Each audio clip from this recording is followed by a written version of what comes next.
ไอ้หันป้ายเขามาเบิ่งเนี่ยเขามาแทกใส่เอาซ้ำกันนี่เอาซ้ำกันเป๊ะโดดแต่ว่าเขาสีเป็นมันจะเป็นแคบแบบอันนั้นออกโทนสีม่วงแต่อันนี้เป็นสีฟ้าพอดีอะฟ้าก็ม่วงนี่น้ำเงินนะน้ำเงินก็ม่วงสีประจำพอดีงามตัวนี้เป็นน้ำเงินตัวนี้เป็นสีม่วงหันเงินค่ำอันน่ะทรัพย์สินเงินค่ำสีเงินกับเงินค่ำเหมือนกันบางครั้ง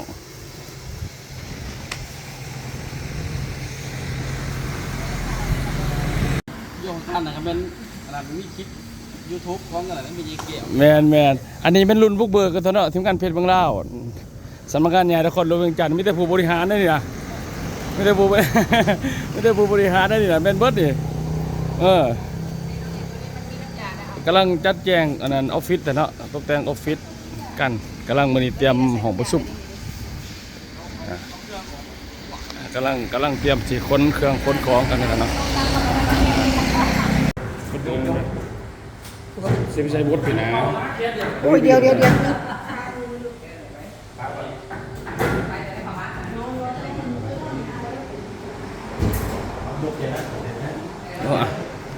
นี่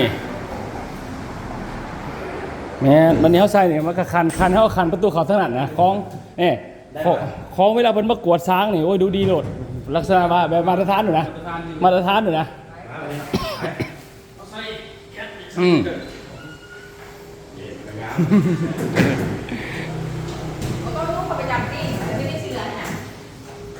เพื่อมาแทกก่อนถ้าจะค่อยยับก็ได้อันนี้คือประตูจับตั้งประตูจับอ่ะอันนี้เขาไม่ได้ใส่อยู่แล้วอันนี้คือสร้างเพิ่นมาวัดต่างๆเดี๋ยววัดที่เขาสิขันเป็นเคาน์เตอร์แต่เนาะขันเป็นเคาน์เตอร์แล้วก็ขันสร้างขันเคาน์เตอร์ขันสร้างมันจำไปนี่บรรยากาศ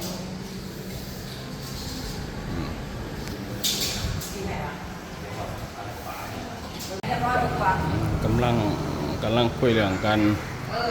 ตกแต่งออฟฟิศครับตกแต่งออฟฟิศเพชรบางเล่าที่นครหลวงเวียงจันทร์แล้วเจ้าการเข้ามาแล้วมาเขียนรายการให้ซื้อเนี่ยเจ้ามาลายป้ายตัวนี้ป้ายเก่าซะเนาะป้ายเก่าตัวนี้เขาสีเปลี่ยนมาเป็นป้ายโฆษณาสินค้าเลยสิเป็นป้ายไฟสิใส่เป็น YM Coffee Go เลยสิเป็นสิใส่นั่น YM Coffee Go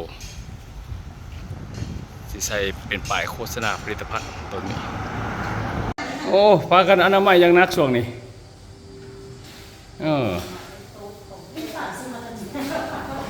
กำลังจัดแจงเกี่ยวโตขามาเตรียมประชุมท่านเตรียมประชุมมื้อนี้ช่วงบ่ายคักโพดคักแห้งอันนี้กำลังเริ่มต้นนะกำลังเริ่มต้นของงานมือพี่พร้อมทีมวางแผนงานกับทีมงานเป็นของเรานครหลวงเวียงจันทร์เนาะตอนนี้ขาทีมงานมาครบอยู่เอาแกนนำมื้อนี้ประมาณ10ฐานครับเอามาฟอร์มทีมกันพร้อมจะเดินงานแบบว่าสินค้าของเฮานี่ก็เฮ็ดให้เหมาะสมกับคนบ้านเฮาราคากับเขาถึงบ้านเฮาสินะมันจะบ่แม่นว่าไปขายนวัตกรรมความรู้ลาเว้าไปเลยสินะอันนี้เป็นแบบบ้านเฮาเขาจะกระโดดสินะประมาณนั้นเฮ็ดใกล้ๆโดดจ่อๆโดดนะเตรียมพร้อมกันแล้วทีมงานเพชรของเราเฮานครหลวงเวียงจันทร์เฮาครบแล้วมาครบแล้ว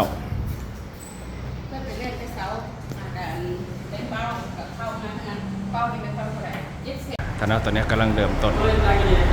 ประชุมธนาจุดแรกเลยของทีมงานเป็นเบื้องหลังฟอร์มทีมแกนนำรักธนาของวันที่12วันที่12 เดือน 8 ปี2016ท่านอยู่ที่สำนักงานของบริษัทบริษัทเพชรเบื้องหลังครับกำลังเริ่มต้น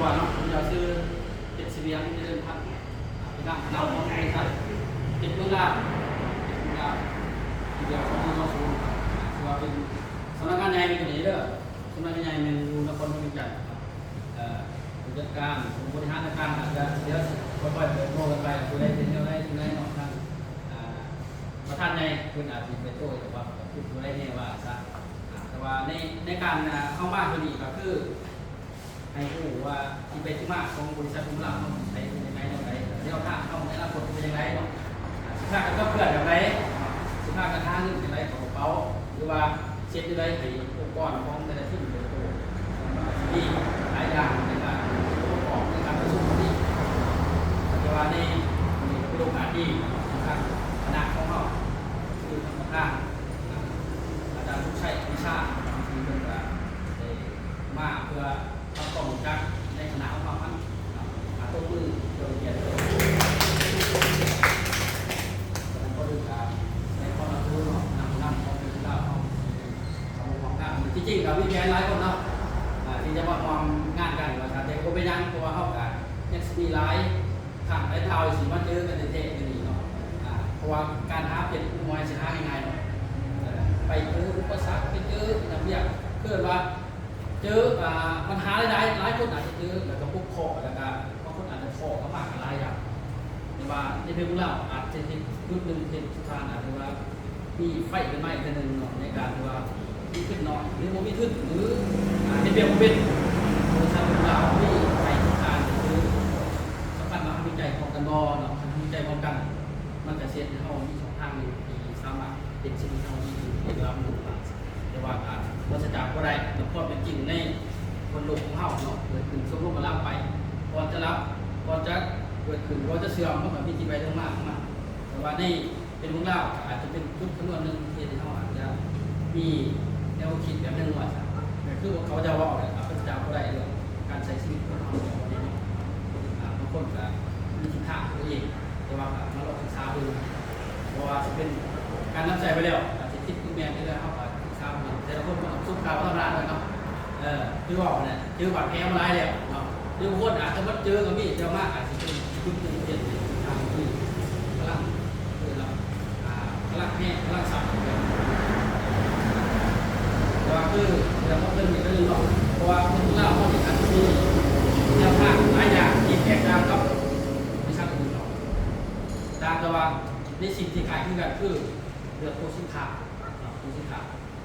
กินแล้วเพื่ออย่างเพื่อสุขภาพเพื่อความสุขงามคือการเดินแล้วครับที่เขาตามตัวการนำใส่ไปแล้ว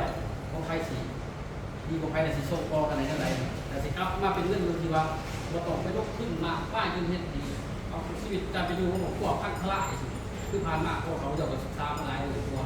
ก็คลายเอาง่ายครับเนาะบางคนมาเทสจริงหรือว่ายิบผมก็ยิบแล้วง่ายครับเนาะเป็นว่าเป็นมะเร็งนะทำไมว่าเป็นแบบแค่ระบาดเป็นมะเร็งตัวใช้ของอะไรเนี่ยเดี๋ยวเป็นพวกเรามียาดีกว่ามาเรียกตัวนี้ทำไมมาพวกพญาไม่เอาพญาคือเป็นพญาคือว่าเนี่ยคือพญาคือสับจางเนาะ